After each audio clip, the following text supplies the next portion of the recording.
সময় সংলাপে স্বাগত জানাচ্ছি। আমি তুষার আব্দুল্লাহ। সময় সংলাপে আজ আমার সঙ্গে যোগ দিয়েছেন বাতিঘরের স্বত্বাধিকারী দীপঙ্কর দাস এবং চৈতন্য প্রকাশনের প্রকাশক রাজীব চৌধুরী।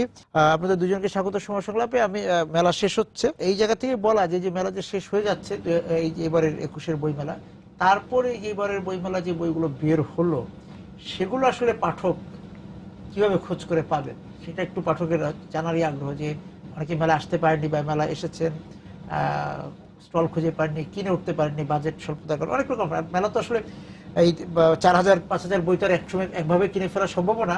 সেই জায়গা থেকে আমাদের বিপণন ব্যবস্থাটা নিয়ে রাজীব ভাই আগে বলেন। সিলেট থেকে আমরা এসেছি, চৈতন্য প্রকাশনী 2 বছর আগে আমরা যাত্রা শুরু করেছিলাম এবং গত বছর আমরা লিটল মেগে ছিলাম এবং সেখানে আমাদের যে গ্রাউন্ড তৈরি হয়েছিল, আমরা যে একটা আশাতীত সাফল্য পেয়েছিলাম, এই ধারাবাহিকতায় এবার আমরা সোহরাওয়ার্দী উদ্যানে এবার আমরা প্রথম স্টল পেলাম। তো পাঠকের কাছে যে পৌঁছানোর জায়গাটা, এটা একটা চ্যালেঞ্জের ব্যাপার। একটা বইয়ের ক্ষেত্রে দুইটা বিষয় থাকে, একটা হচ্ছে প্রোডাকশন এবং একটা হচ্ছে মার্কেটিং। আমাদের প্রোডাকশন আমরা ভালো করতেছি, কিন্তু মার্কেটিংয়ে আমাদেরকে মানে জোর দেওয়ার যে একটা মানে তাগিদ সবসময় মানে এটা সব প্রকাশকে সাধারণত করে উঠতে পারে না। কিন্তু সারা বছর একটা মেলার জন্য আমাদেরকে অপেক্ষা করতে হয়। এবং দেখা যাচ্ছে যে মেলায় যেভাবে স্টলগুলোকে মানে ভাগ করে দেওয়া হয়েছে, এটা যদি এরকম হতো যে সামনে একটা বড় সাইনবোর্ড একটা রাখা হতো এবং একটা ম্যাপ করে দেওয়া হতো যে আপনি ঢোকার আগে এটা কোন স্টল, বা একটা কন্ট্রোল রুম থাকতো যে একজন গিয়ে বলবে যে আমি এই স্টলে যেতে চাচ্ছি, তাকে পথটুকু দেখিয়ে দেওয়া। এটা বিশাল মেলা হচ্ছে। দেখা যাচ্ছে আমার চৈতন্য স্টলটা পড়েছে সামনে, কিন্তু একজন ঢুকে কিন্তু সে দেখা যাচ্ছে সোজা চলে যাচ্ছে, সে কিন্তু বাম দিকে মুভ করতে পারছে, তাকাচ্ছে না। এখন আসেন আপনি পাঠকের কথা, এবং পাঠক তার যে বাজেট নিয়ে যাচ্ছে, অনেক পাঠক আছে যেটা আমি অফ থেকে আপনার কথা বলেছিলাম যে এই পাঠকরা কিন্তু জানে না কি বই কিনবে, এই জন্য তার বিভিন্ন স্টল কিন্তু তার ঘুরে সিদ্ধান্ত নিচ্ছে। আবার কিছু পাঠক থাকে সে এই বইটা লিস্ট করে যাচ্ছে যে এটা এই মানে এই বইটা বের হচ্ছে, আমি ওই জায়গাতে বইটা কিনবো। তো সেটা একটা আসলে মানে কষ্ট হয়ে যায় পাঠকের। মানে তার কাছে বই পৌঁছে দেওয়ার উপায় কি? তার কাছে পৌঁছে দেওয়ার একমাত্র উপায় হচ্ছে যে ওই মানে স্টলটাকে তাকে খুঁজে বের করতে হবে মেলা শেষে। আচ্ছা, মেলা শেষে তো আপনি এটা বিপণনের একটা ব্যাপার চলে আসে।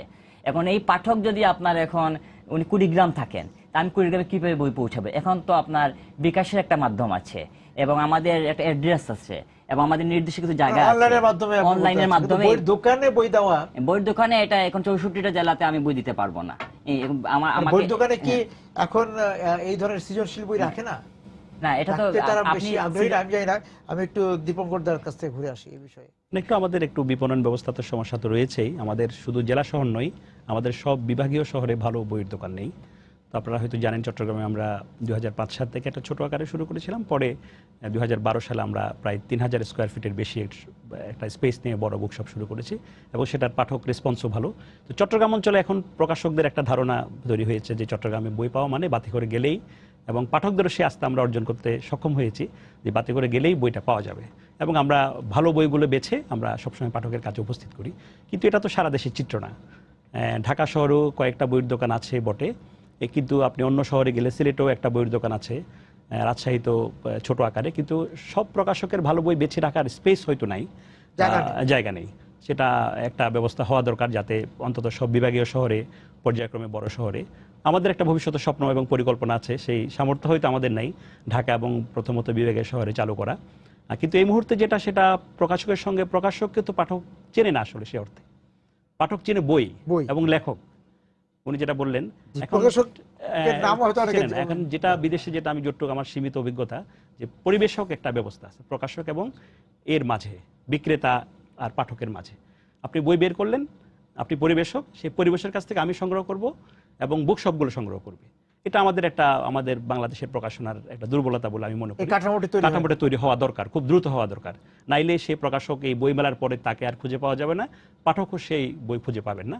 একটা আশার কথা হচ্ছে, কিছু অনলাইন বুক স্টোর চালু হয়েছে আমাদের এখানে, যেটার মাধ্যমে পাঠকরা যে কোনো জায়গার পাঠক সেখানে ক্লিক করে বইটা খুঁজে নিতে পারেন।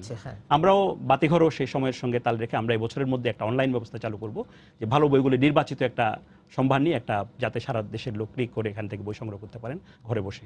এখন আমরা করছি আমাদের ফেসবুকের মাধ্যমে, আমাদের বিকাশ করে পাঠে আমরা প্রতিদিনই বই কুরিয়ার করি। একটা সেটআপ আছে আমাদের, যারা বিভিন্ন পাঠকের কাছে বই কুরিয়ার করে, এবং সারা দেশের রাজশাহী, সিলেট, খুলনা, একদম মফস্বল শহর থেকে পর্যন্ত আমরা এটা করার চেষ্টা করেছি। বই প্রকাশ করার পর ওই যেটা দীপকদা বলছে যে বইটা পৌঁছানোর দায়িত্ব এখন এখন পর্যন্ত প্রকাশকদেরই নিতে হয়। হ্যাঁ, মাঝখানে আর কোনো মাধ্যম তৈরি হয়নি সংগঠিত কোনো যে কিছু নাই। তারা আপনার বইটা নিয়ে জেলা পর্যায়ের পাঠকদের বা দোকানগুলোতে রাখবে, বই ঘরগুলিতে রাখবে। দেখুন, আমরা তো আসলে প্রকাশনাতে নতুন এসেছি, আমরা বলতে ছোট প্রকাশক। আর বড় বড় প্রকাশনাগুলো কি করে, তাদের এজেন্ট, নিজেরাই এজেন্ট নিয়োগ করে দেয়। আচ্ছা। ওই এজেন্ট সারা বছর কিন্তু ক্যাটালগ নিয়ে প্রত্যেকটা লাইব্রেরিতে সে ঘুরে বেড়ায়। ঘুরে বেড়ায়। কিন্তু প্রতিনিধি যায়, প্রতিনিধি। প্রতিনিধি। এগুলা কি আসলে বই? এগুলো এগুলা তো তো যে জি, দীপঙ্কর যেটা বলছেন, পরিবেশক না, তার নিজের প্রতিনিধি। নিজের প্রতিনিধি। হ্যাঁ। এবং সে যখন যায়, সে কি মানে এই যে লাইব্রেরিগুলো যখন বই চুজ করে, এগুলা কি, এগুলো হচ্ছে জনপ্রিয় ধারার বই। জনপ্রিয় ধারার বই। কিন্তু উচ্চমার্গীয় কিংবা চিন্তাশীল বই, যে আমরা অন্যান্য যে সৃজনশীল বা বিষয়ভিত্তিক বই, হ্যাঁ, এইটা আসলে ঠিকমতো পৌঁছানো সম্ভব হচ্ছে না। মানে দাদা যেটা বললেন যে আসলে এইভাবে এজেন্টের মাধ্যমে, পরিবেশকের মাধ্যমে যদি সব জায়গাতে বই মানে ছড়িয়ে দেওয়া যায়, এই বই কোথায় রাখবে? একটা যে গাইড বই বিক্রি করতে, সে কিন্তু এই বই রাখবে না। এই জন্য দরকার যেমন বাতিগড়ে কিন্তু আমার জানা মতো আমাদের সিলেট থেকেই অনেকে ওইখানে লোক পাঠায়, কিন্তু মানে কেউ পরিচিত থাকলে বলে যে বাতিগড় থেকে এই লিস্ট দিচ্ছে বইগুলা। প্রত্যেকটা বিভাগের শহরে যদি একটা করে মানে বাতিগড়ের মতো যে একটা যদি সব গড়ে উঠে, তখন এক জায়গায় সব বই পাওয়া যাচ্ছে, তাহলে সেটা কিন্তু সব স্বাদের বই পাওয়া যায়, মানে বিষয় বৈচিত্র্যের দিক দিয়ে। কারণ আমরা যেহেতু সৃজনশীল একটা ধারায় এসেছি, আমাদের মানে লক্ষ্য হচ্ছে যে আমরা বাণিজ্য আমাদের প্রধান উদ্দেশ্য নয়। পাঠক তৈরি হচ্ছে, মানে একটা আশঙ্কা ছিল যে পাঠক কমে যাচ্ছে, তাই না? একটা শঙ্কা। আসলে দীপঙ্কর দেব, আপনি যেহেতু বই সরবরাহ করছেন, আপনার কাছে প্রচুর ফর্দ যায় বইয়ের জন্য, সেই অভিজ্ঞতা থেকে বলেন। না, পাঠক কমছে না, পাঠক বাড়ছে। আগে হয়তো স্কুলেও অত বেশি ছাত্রছাত্রী যেত না, আপনারা জানেন হয়তো। এখন স্কুলে যাওয়ার সংখ্যা প্রচুর পরিমাণে বেড়েছে। মানে গার্জিয়ানদের মধ্যে একটা লেখাপড়ার প্রতি উৎসাহ ছাত্রদের মধ্যে এসছে। এবং এর পাশাপাশি স্কুলের বই একাডেমিক পড়াশোনায় যে একমাত্র পড়াশোনা নয়, সেটার উপলব্ধিও অনেক অভিভাবকের মধ্যে আসছে। এই যে আপনিও ছিলেন, আমিও যুক্ত ছিলাম সেই বিশ্ব সাহিত্য কেন্দ্রের কাজের সঙ্গে। এটা বড় ভূমিকা আছে একটা বিশ্ব সাহিত্য কেন্দ্রের। সেই বইয়ের জন্য আমাদের কাছে আসে এবং ওরা চায়, নানা ধরনের বই পড়তে চায়। কিন্তু এখন তার হাতে আমি কি বই তুলে দিচ্ছি বা সে কি বই পড়ছে, একটা গুরুত্বপূর্ণ বিষয়। একটা ভালো বই যদি সে পায়, তার জীবনটাই হয়তো লা মিজারেবল বইটা পড়লো, তার দৃষ্টিভঙ্গি পরিবর্তন হয়ে গেল। কিন্তু আমি যদি একটা অন্য একটা বই, যেটা ঠিক ওই তাকে টাচ করবে না যে বইটা, তাহলে সে বইয়ের প্রতি একটা বিরূপ স্বপ্ন দেখাবে না। হ্যাঁ, একটা বিরূপ চলে আসতে ভাবাবে না, আর ভাবাবে না। এটা একটা বড় বিষয় বলে আমি মনে করি। ইদানিং নন ফিকশন বই পড়ার পাঠক প্রচুর বাড়ছে, এবং ফিকশনের মধ্যেও নন ফিকশন ধর্মী কিছু বই বিক্রি হচ্ছে বিশ্ববাজারে। বলতে গেলে অমিতাভ ঘোষ সুন্দরবন নিয়ে উপন্যাস লিখেছেন। হ্যাঁ, আরো কিছু উদাহরণ দেওয়া যায়, আমার সবগুলো মনে আসছে না। বাংলায়ও দেখবেন শেখ মুজিব নিয়ে উপন্যাস লিখেছেন কেউ, এই আনিসুল হক লিখেছেন, বিশ্বজিৎ চৌধুরী লিখেছেন, তার নার্গিস নিয়ে লিখেছেন, হরিশঙ্কর জলদাস লিখেছেন একলব্য নিয়ে, বিভিন্ন মিথিক্যাল, অর্থাৎ নন ফিকশন বিষয়গুলো ফিকশনের মধ্যে মানে ঢুকে পড়ছে। এবং আবার নন ফিকশন পড়ার প্রতি আগ্রহ প্রচুর বাড়ছে লোকজনের। এটা আমি খুব মানে পজিটিভ বলে মানে মনে করি। ফিকশন তো থাকবেই, আছেই বড় অংশ, সহপাঠের বই, যেটা আমরা রেফারেন্স বই বলি, সেই ধরনের বইরও প্রচুর চাহিদা পাচ্ছে। এখন বইটা পাওয়া নিয়ে হচ্ছে ব্যাপার। রাজীব ভাই, যে আপনি তো বই এবার তো প্রায় মনে হয় 70 ছাড়িয়ে গিয়েছে না আপনার বইয়ের সংখ্যা। সেই জায়গা থেকে আপনার পাঠকদের দিক থেকে সারাটা কেমন পাচ্ছেন? আপনি প্রথমবার কবিতার বই অনেকে এনেছেন, এটা খুবই ঝুঁকির একটা বিষয় ছিল আমাদের এখানে, যে কবিতার বই এক প্রকার প্রকাশ করা বন্ধই করে দিচ্ছিলেন আমাদের সেই কি বলবো নামি দামি প্রকাশকরা, হ্যাঁ, বা পুরনো প্রকাশকরা। আমার লিটল মেক করার সুবাদে এদেশের অনেক তরুণদের সাথে আমার যে নতুন যুক্তি আসছে, এই যোগাযোগের মাধ্যমে একটা তৈরি হয়ে যায়। এখন আমি যে গত বছর যে কবিতার বই এনেছিলাম, সেটা কিন্তু অনেক সাফল্য পেয়েছে, বিক্রি হয়েছে, এবং কবিতার পাঠকরাই কিনেছে। কবিতার পাঠক কারা? এখন আমি এই যে 70টা বই নিয়ে আসলাম, এর মধ্যে তো অর্ধশত হচ্ছে কবিতার বই এই বছর। এখন এই যে মানে একজন আসলো, সে মানে তার বই বের হয়েছে, সে কিন্তু 10টা বই কিনে নিচ্ছে, আরেকজন শেষে আর 10টা বই কিনে নিচ্ছে। এইভাবে কিন্তু মানে বইটা মানে একরকম কবিরাও কবিতার বই, অন্য কবিতার বই কিনছেন, আর সাধারণ পাঠকরা তো কিছু আগ্রহী আছে এর বাইরে। কিন্তু এই জায়গা থেকে আমরা যে রিস্কটা নিয়েছি, যে এবার কিছু নতুনদেরকে ঝুঁকি নিয়েছি, তরুণদেরকে এনেছি, এই তরুণদেরকে বাংলা কবিতার সাথে পরিচয় করিয়ে দেওয়া। এবার যেমন আমি বলবো, শামশাম তাজিল নামে একটা ব্রাহ্মণবাড়ির একটা ছেলে, তার একটা পাণ্ডুলিপি আসছিল, আমাদের সম্পাদনা বোর্ড সেটাকে চুজ করছিল, বের করেছে। এবং শাফিন চিটাগাংয়ের, তাদের বই তারা কেউ কিন্তু মেলাতে নেই, হ্যাঁ, কিন্তু তাদের বই বিক্রি শীর্ষে আছে। আবার আলাদিনের গ্রামে একটা সনেটের একটা কবিতার বই আমাদের আলতাফ শাহনাজের, সেটা ভালো চলতেছে। হ্যাঁ, এই যে মানে চলে বইটা যাচ্ছে, কিন্তু কারা কিনছে? কবিতা পাঠকরাই বইটা কিনতেছে। তার বাইরে আমরা যেমন এই মাসুদ খানের একটা করেছি, এটা আলেখ্য, একটা গদ্য আলেখ্য করেছি, প্রজাপতি জঙ্গলি ফুলের উপাখ্যান। এটা আমাদের আমাদের সিলেক্টেড বই, তো যার কারণে আমাদের বই এই বইগুলোর পাঠক মানে সংখ্যা যাই হোক, মানে নির্বাচিত বই দেখে যাচ্ছে, এবং কবিতা পড়ার বা কবি তার পাঠক এখনো আছে, এখনো আছে, বাড়তেছে। বাড়ছে। কিন্তু আমাদের, আমি জানি না এটা ঠিক কিনা দীপঙ্কর দা, আমাদের যারা পুরনো প্রকাশক তারা ভেবেছিলেন যে তারকা কবিদের বই একমাত্র চলে বা প্রকাশ করলে মানে টাকা ফেরত আসে, কিন্তু সেটা না। গত বছরের বইগুলা কিন্তু আমার এই বছরে কিন্তু যাচ্ছে, এবং একটা বই কিন্তু একটা মেলার জন্য না, সেটা মাথায় রাখতে হবে আমাদের। সেটা উনি একটা বড় ঝুঁকি নিয়েছেন, আমি এটা অবশ্যই ঝুঁকি আছে বলবো। কবিতার বই শুধু বাংলাদেশে নয়, সারা পৃথিবীতে কবিতার বইয়ের পাঠক সীমিত। তবে সেই মাসুদ বলেছেন শত ফুল ফুটুক, সেই ফুল তো ফুটতে দিতে হবে।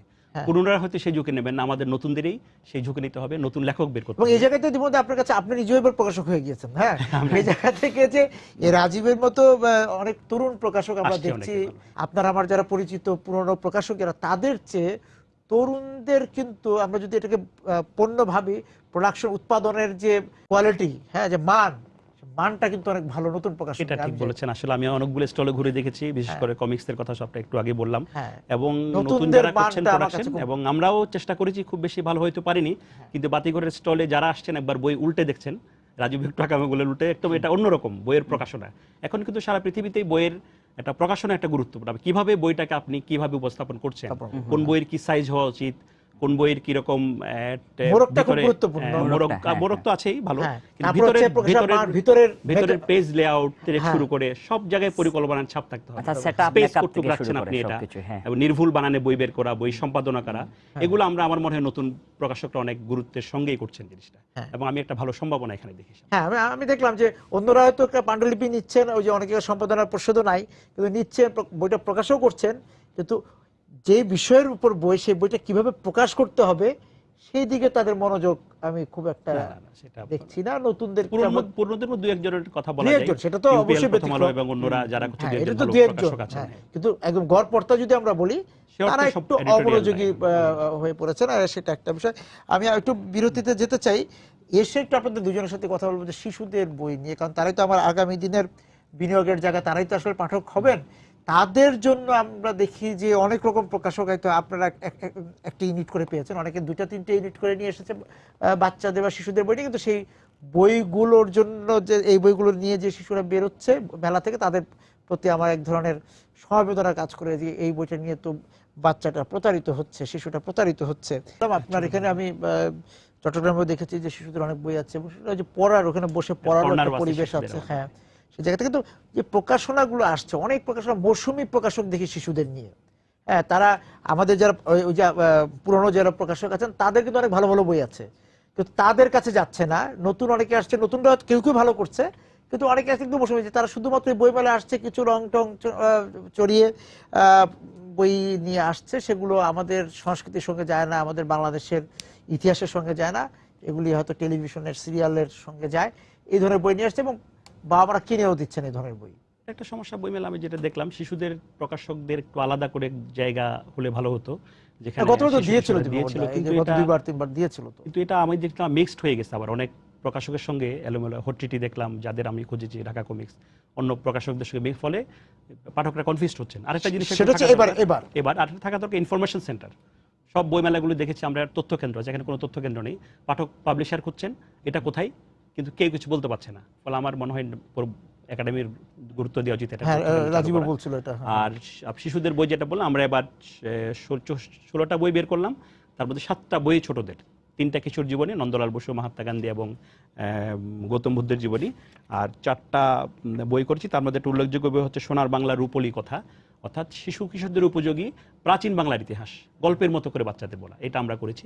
এবং আগামী বছর আমরা ছোটদের জন্য আলাদা একটা পরিকল্পনা, একটা ইউনিট করব বাতিঘর থেকে, যে ছোটদের বই বেরোবে। কিন্তু সেটা তো আপনি করবেন, কিন্তু এখন যে প্রকাশনাগুলো আছে এসেছে, সেগুলো নিয়ে আমি কথা বলতে চাই, যে সেগুলো বেশিরভাগই আসলে নির্ভুল বই, খুব বেশিরভাগই খারাপ বিষয়বস্তু। হ্যাঁ, বিষয়বস্তু বেশিরভাগই হচ্ছে আপনার ভুল বানানে, মানে কোনো মতে এটা এই করে দেয়া, বিক্রি করার একটা ব্যবস্থা, 4 রঙের একটা কিছু বাজারে চলে আসলো, সেটা একটু খুব দরকার। এবং খুব আমরা ভবিষ্যতে খুবই একজন পাঠক খুব হতাশ হবেন তার ভুল বানানে দেখলে।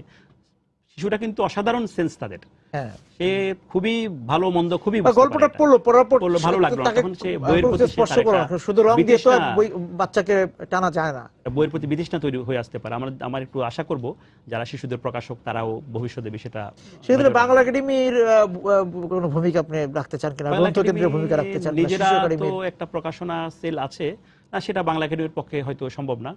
শিশুদের বইয়ের ক্ষেত্রে শিশু একাডেমিও আছে, তারাও কিছু বই করে, কিন্তু নিয়ন্ত্রণটা করবে কি, এটা একটা কঠিন অবশ্যই। কিন্তু বলতে অপ্রিয় হলো সত্য যে শিশু একাডেমির বইও ঠিক নজর কাড়ার মতো বা বিষয়ভিত্তিক ওইভাবে একসময় খুব ভালো প্রকাশনা ছিল বটে, এটা তা তো অবশ্যই আমরা ইদানিং শিশু দেখলাম একাডেমির অনেক বই বড় পড়েছি, বড় হ্যাঁ। বই বেরোচ্ছে নানা বিষয়ের, যেগুলো হ্যাঁ। শিশুরা ঠিক বহন ও ওজনও নিতে পারবে না, এরকম কয়েকটা বই আমি দেখলাম। কিন্তু শিশুদের জন্য যে বই যেভাবে করা, সেটা শিশু পরিকল্পিত শিশু একাডেমি চাইলে পারে, এটা পরিকল্পিত হওয়া উচিত। একসময় আমরা 10 টাকা দামের বই কিনেছি, ছড়ার বই, কিশোর গল্পের, কিশোর জীবনী, হ্যাঁ, 5 টাকা দিয়ে 1 টাকা দিয়ে বই কিনেছি। ভবিষ্যতে খুব সুন্দর কাজটা করবেন, এবং যারা প্রাইভেট পাবলিশার আছেন তারাও বিষয়টা খুব সুন্দর করে নজর দেবেন আশা করি। রাজীব ভাই, আমি যেটা বলতে চাচ্ছি যে শিশুদের মানে যেগুলো বই বেরোচ্ছে, আপনি দেখবেন অধিকাংশ বইয়ে ওই যেটা বলেছেন যে চকচকে করে, হ্যাঁ। চকমকি বইটা, হ্যাঁ। এগুলা কিন্তু বাবা মারা যখন যাচ্ছেন তখন কিন্তু মানে তার বাচ্চা দেখাচ্ছে যে বাবা আমি ওইটা কিনবো,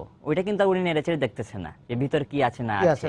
বেশিরভাগ ক্ষেত্রে কিন্তু সচেতন বাবা মারা কিন্তু মানে উনারা আবার একটু দেখে, কিন্তু বেশিরভাগ মানে বইতে বানান ভুল থাকে, ছন্দের অমিল থাকে, কিন্তু আমরা যারা মানে বিষয়টি ঠিক থাকে না, হ্যাঁ, ওই বিষয়ে আমার বাচ্চাকে আমি পড়াবো কিনা। ইভেন আপনার কাজী নজরুল ইসলাম বলেন আর সুকুমার, তাদের যে ডিপ্রিন্ট গুলো হচ্ছে এখানেও ভুল থাকে বানান। এখানে একটা বিষয় আছে, সুকুমার রায়ের বই সবাই বের করছে এবং ভুলভাবে বেশিরভাগ ইসবের গল্প সবাই বের করছে, এখানে ভুল থাকতেছে।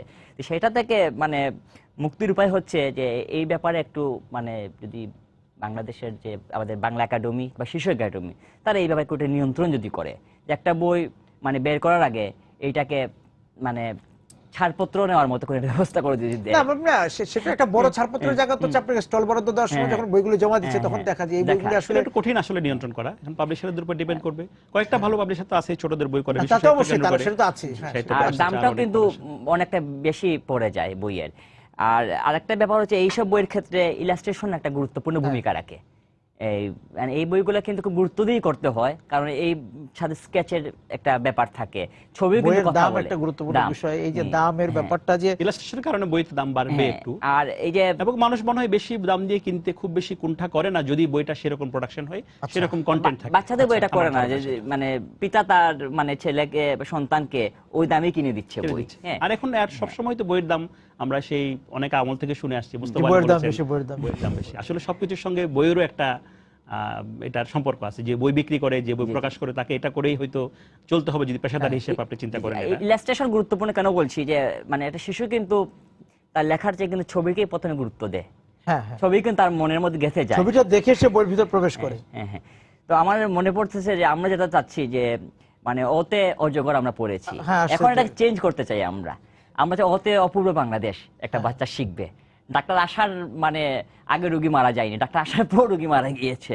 আমাদের পজিটিভ ভাবে আমরা যদি ভয়টা রেখে দিই, আমাদের শহরে নান্দনিক সুনামগঞ্জ নামে আমরা যে একটা আন্দোলন শুরু করেছি, আমাদের শ্রদ্ধে বড়ই আছেন ব্যারিস্টার এনামুল কবির ইমন, ওনার মাধ্যমে যে আমরা সুনামগঞ্জকে একটা মানে কবিতার শহর, গানের শহর, সেটা আমরা ভূতের গল্পটা আমাদের যে আমাদের প্রকৃতি আছে, প্রকৃতির সঙ্গে পরিচয় করে দেওয়ার বিষয় আছে। আমি এটা বিরতিতে যেতে চাই, ফিরে এসে এবারে বইমেলা তো শেষ হচ্ছেই, কিন্তু এইবারে বইমেলা আমরা তার আগের বইমেলাটা দেখেছি, সেটাও সালার উদ্যানে ছিল, এবার আরেকটু উন্নত হয়েছে আরো। এবার অনেক 21শে ফেব্রুয়ারি সহ শুক্রবার বা আমরা 14ই ফেব্রুয়ারি, 13ই ফেব্রুয়ারি পয়লা বসন্ততে অনেক পাঠক এসেছেন, দর্শনার্থী এসেছেন, কিন্তু ভিড়টা বোঝা যায়নি। কিন্তু যেটা আপনারা বলছিলেন যে স্টল খুঁজে পাওয়াটা একটা মুশকিলের ব্যাপার ছিল। আগামী বইমেলাকে সামনে রেখে প্রকাশকদের কি ধরনের পরিকল্পনা নেওয়া দরকার? বাংলা একাডেমি এর মধ্যে কথা শোনা যাচ্ছে যে প্রকাশকরাই আসলে মেলাটা করবেন কিনা, এই ধরনের গুঞ্জন বলি বা কথা শুনি মেলাতে উড়ে বেড়াচ্ছে। মেলার প্রস্তুতিতে যে আজকে মেলা শেষ হবে, পরের পরবর্তীতে 2017 মেলার প্রস্তুতি হয়তো আগামী দিন থেকে শুরু করার বিষয় আছে, পরিকল্পনার বিষয় আছে, কিভাবে হবে সেই জায়গা থেকে দীপঙ্কর যদি বলেন যে আগামী মেলার জন্য আয়োজকদের এবং প্রকাশক তারাও তো এক ধরনের তাদেরও প্রস্তুতির ব্যাপার আছে, সেই জায়গা থেকে আমাদের কি কি যেটা বলেছিলেন একটু আগে, যে একটা কথা উঠেছে আবার, যেটা সর্ববেলায় প্রকাশকরা দাবি করেছেন মেলা ছেড়ে দেওয়ার জন্য, এবং বাংলা একাডেমির মহাপরিচালক মহোদয়ের বক্তব্য আমি শুনেছি, উনিও পজিটিভ খুব এটা, এবং আমরা আর মনে হয় সেটা ভালো হবে। একদিকে প্রকাশকরাই বইমেলা আয়োজন করবে, সরকার থাকবে এটা নিয়ন্ত্রক প্রতিষ্ঠান হিসেবে, বাংলা একাডেমি তার নিয়ন্ত্রক প্রতিষ্ঠান থাকতে পারে, এবং বাংলা একাডেমি না হয়ে জাতীয় গ্রন্থকেন্দ্র হতে পারে, যারা বই নিয়ে সারা বছর কাজ করবে, অবকাঠামো সুবিধা দিবে, অবকাঠামো সুবিধা দেবে, লজিস্টিক সাপোর্ট দেবে, এটা একটা ভালো হতে পারে। আর সরকার করলে তো আমরা সবসময় সরকারের সমালোচনা এটা সেটা সবকিছু সরকারের ঘাড়ে এসে পড়ে, এবং সরকারেরও একটা সেই সুযোগ আছে এখন, যেহেতু ডিজি মহোদয় বলেছেন এবং প্রকাশকরা চাচ্ছেন এটা করার জন্য, সেটা হওয়া উচিত, একটু পরিকল্পিত হওয়া উচিত, যাতে স্টলগুলোর সজ্জা এবার যেটা এলোমেলো হলো সেটা যাতে ভবিষ্যতে না হয়, পাঠক যাতে একদিকে ঘুরে ঠিক সময়ে বেরোতে পারেন, স্টল নাম্বারগুলো সুসজ্জিত করা, সুন্দর আয়োজন। আমাদের যেটা বলছেন অনেক প্রচুর লোক গেছে এবার, এটা পাঠকের সমস্যা হয়নি। অন্য সময় বইমেলা যেটা হতো খুব ভিড় গুপচির মধ্যে ধাক্কা গতবারই সরারদি উদ্যানে বইমেলা ঢোকায় নিয়ে অনেক রকম বিড়ম্বনায় পড়তে হচ্ছে আমাদের। পজিটিভ এটা, এবং একটা সুপরিকল্পিত করে একজন আর্কিটেক্টের মাধ্যমে একটা এই মেলাটা সাজানো উচিত, আগে থেকে পরিকল্পনা করা উচিত। আর যেটা এবার দেখলেন, এবার অনেকে ক্ষতিগ্রস্ত হয়েছেন এই যে বৃষ্টিতে, ভবিষ্যতে আমরা আগুন একটা ফায়ার ইন্স্যুরেন্স বোধ হয়েছে, আগুনের ব্যাপারটা মনে রাখবেন এবং বৃষ্টির কথাটা মাথায় রেখে যেতে, জিনিসটা ঝড় বৃষ্টি আগুন এগুলোর কথা মনে রাখতে হবে। বইমেলার সাজানো নিয়ে আগামী পরিকল্পনা, বইমেলা সাজানো নিয়ে এবার গত বছরের চেয়ে এই বছর অনেকটা গুছানো কাজ হয়েছে, কিন্তু যে সমস্যা হয়েছে একজন পাঠকের স্টলটাকে খুঁজে পাওয়া, সেই ক্ষেত্রে একজন আর্কিটেকচারের মাধ্যমে যদি এই স্টলগুলোকে যদি একটা ম্যাপের মাধ্যমে যদি করা হয়, যাতে, এবং আমি যেটা বলেছিলাম আগেও যে একটা ইউনিট থাকবে, এই ইউনিট হচ্ছে তথ্যকেন্দ্র, এই তথ্যকেন্দ্র বলে দেবে কোন স্টল কোন জায়গাতে আছে, সেই একটা ব্যবস্থা করলে ভালো হয়। আর প্রকাশকদের কাছে দায়িত্ব দিলে এটা নিয়ন্ত্রণ কিন্তু একটা থাকতে হবে, এবং এটা লটারির মাধ্যমে হতে হবে। এবং পরে দেখা যাচ্ছে যে এখন প্রকাশকদের দেখুন A grade B grade C গ্রেডে ফেলে দেওয়া হয়, সেটা একটা সমস্যা হবে। কারণ আমরা ঢাকার বাইরের প্রকাশক, আমরা যাতে স্টলটা যাতে আমরা আমাদের দাবি অনুযায়ী যাতে আমরা পাই, এবং এটা লটারির মাধ্যমে যেতে পাই, সেই একটা দাবি থাকবে আগে আমাদের। বর্ষাকাল শেষ হওয়ার পর আগস্ট সেপ্টেম্বর থেকে প্রকাশক একটু একটু করে জেগে উঠতেছিল, হ্যাঁ মেলা তো সামনে আসছে, এইভাবে প্রস্তুতি নিবে না আগামীকাল থেকে? আমরা মার্চ মাস থেকেই আমরা চিন্তা করছি আগামী বছর কি করব, সেটা পরিকল্পনা এখন থেকে শুরু করব। আরেকটা বিষয় আমরা একটু বাংলা একাডেমি ধন্যবাদও জানাই, যেহেতু মেলা শেষ আজকে, এবং ওনারা 5 বছর আগের বই মেলা এবং আজকের বই মেলা কিন্তু অনেক পার্থক্য, সেটা কিন্তু অনেক স্বীকার করে নিতেই হবে, এবং সেটা বাংলা একাডেমির একটা বড় ভূমিকা এতে আছে, বিশেষ করে মহাপরিচালক মহোদয় শামসুজ্জামান খান, উনি অত্যন্ত পরিশ্রম করেছেন। আর সমস্যা থাকবেই, এই সমস্যাটাকে মোকাবেলা করারই আমাদের সমালোচনা থাকবে এটা, তবে একটা বড় পরিবর্তন হয়েছে বলে আমি মনে করি। পরিচ্ছন্নতা ছিল, খোলামেলা, সেগুলো বাংলা একাডেমির যে আপনার সেই ছোট প্রাঙ্গণ থেকে বড় জায়গায় নিয়ে আসা একটা বড় চ্যালেঞ্জ ছিল। আরেকটা দাবি আমি একটু করব, একটা টোকেন ফি এটা থাকবে, প্রবেশ মূল্য যদি থাকে তাহলে মেলায় অনেক সমস্যা কমবে বলে আমার ধারণা। সিজনাল টিকিট থাকতে পারে, 1 মাসের টিকিট করে ফেললে একজন, আর কিছু যদি একটা প্রবেশ মূল্য থাকে, আমার এই মেলার কন্ট্রোল বেড়ানোর জায়গা না এটা, হ্যাঁ ওই বেড়াতে আসেন যে যারা সরারদি উদ্যানে নিয়মিত আসতেন বা টিএসসি তে ঘুরতে আসতেন বা দোল চত্বরে, তারা আচ্ছা একটু ঘুরে যায়, 2 টাকা 5 টাকা হতে পারে। অতীতে উদ্যোগ নেওয়া হয়েছিল, সেই ধরনের ভিড়টা এড়ানো যায়। অতীতে একটা উদ্যোগ নেওয়া হয়েছিল, এটা নানা কারণে অনেকের সমালোচনার বন্ধ হয়েছে। ঢাকা আন্তর্জাতিক বইমেলা ছিল না, বাংলা একাডেমি বইমেলা একবার উদ্যোগ নেওয়া ফাইনাল হয়নি, টিকিটও চেপে ফেলা হয়েছিল। কিন্তু আমি আশা করবো আসলে সরকার একটা বা পাবলিশার একটা স্ট্রং অবস্থান নিতে পারে, এটাই সামান্য 2 টাকা 5 টাকা হোক, সেটা একটা সেই জায়গা থেকে রাজীব আপনাদেরও প্রস্তুতি থাকবে এখন থেকেই যে আগামী বইমেলায় কিভাবে আসার? আমরা ওই শিশুদের বইয়ের দিকে এবার বেশি মনোযোগী হব, আর বিষয় বৈচিত্র্য নিয়ে আমাদের কিছু বই থাকবে। তো এইবার আমরা আমাদের যে অভিজ্ঞতা হয়েছে, এই অভিজ্ঞতার আলোকে আমি বলবো যে আমরা খুবই আপ্লুত হয়েছি যে এবারে মেলায়, বিশেষ করে বাংলা একাডেমিকে ধন্যবাদ দাদার মতো আমিও দিচ্ছি, যে এবার নিরাপত্তার বিষয়টা কিন্তু আমাদেরকে খুব এই ভালো ছিল, এবং যেভাবে আপনি বলছেন যে পাঠকরা ঢুকতেছে বেরুচ্ছে কোনো ধরনের, এইটা যে আগামী বছর যদি অব্যাহত থাকে তাহলে সাজানো হবে।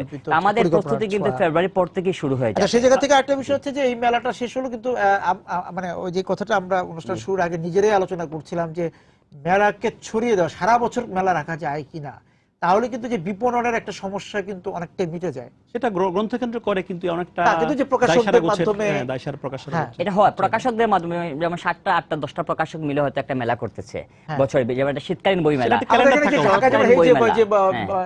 আমাদের ওই যে দীপন, তারপর হচ্ছে রবীন্দ্র মিলে করতে হেমন্ত বই মেলা, এরকম বইমেলাগুলি ঢাকার বাইরেও প্রকাশক সমিতি একটা ক্যালেন্ডার তৈরি করতে পারে, কোন সময় কোথায় বইমেলা হবে, একটা ফিক্সড বছরের শুরুতেই ঠিক থাকবে, এটা সব প্রকাশকরা এখানে যাবেন। এটা খুবই ভালো হয়, কারণ এই পাঠকরা কিন্তু সব ঢাকার না, আপনার ঢাকার বাইরে কিন্তু অনেক পাঠক আছে, অনেক হ্যাঁ, পাঠক আছে। অনেক পাঠক আছে। আরেকটা বিষয় একটু আমি দৃষ্টি আকর্ষণ করি, সবার শেষ যে বোধহয় প্রোগ্রাম, একটু এই যে প্রকাশকরা অনেকেই জানেন, দুজন প্রকাশক আমাদের আহত হয়েছেন গত বইমেলায়, কিছু অনাকাঙ্ক্ষিত ঘটনা ঘটেছে। ভবিষ্যতে যেন এসব ঘটনা না ঘটে আমাদের একটু আশা থাকবে, এটা একটা ব্যাপার। আর হচ্ছে কোনো বই যেন নিষিদ্ধ করা না হয়, এটা খুবই মানে আমি আশা করবো, যেটা জ্ঞানের দ্বার অবারিত, হযরত মুহাম্মদও বলেছেন জ্ঞানের জন্য প্রয়োজনে চীন দেশে যাও।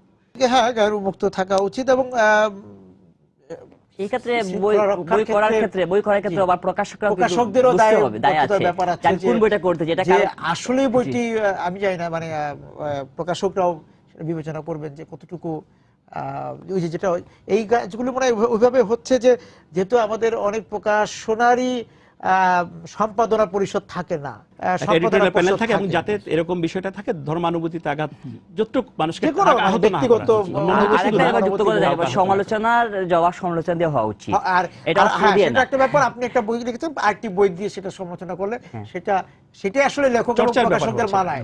হ্যাঁ, বুদ্ধিবৃত্তিক চর্চাটা এইভাবে হওয়া উচিত। আপনাদের দুজনকে ধন্যবাদ এবং শুভকামনা থাকলো যে 2017-তে আপনারা একটি ভালো বই মেলার প্রস্তুতি নেন। আমাদের সঙ্গে আজকে যোগ দেওয়ার জন্য আপনাদেরকে অনেক ধন্যবাদ। দর্শক যারা ছিলেন আজকে সময় সংলাপের সঙ্গে, আপনাদেরকে ধন্যবাদ জানিয়ে শেষ করছি আজকে সময় সংলাপ। দেখা হবে আগামী দিন। সবাই সুন্দর থাকুন।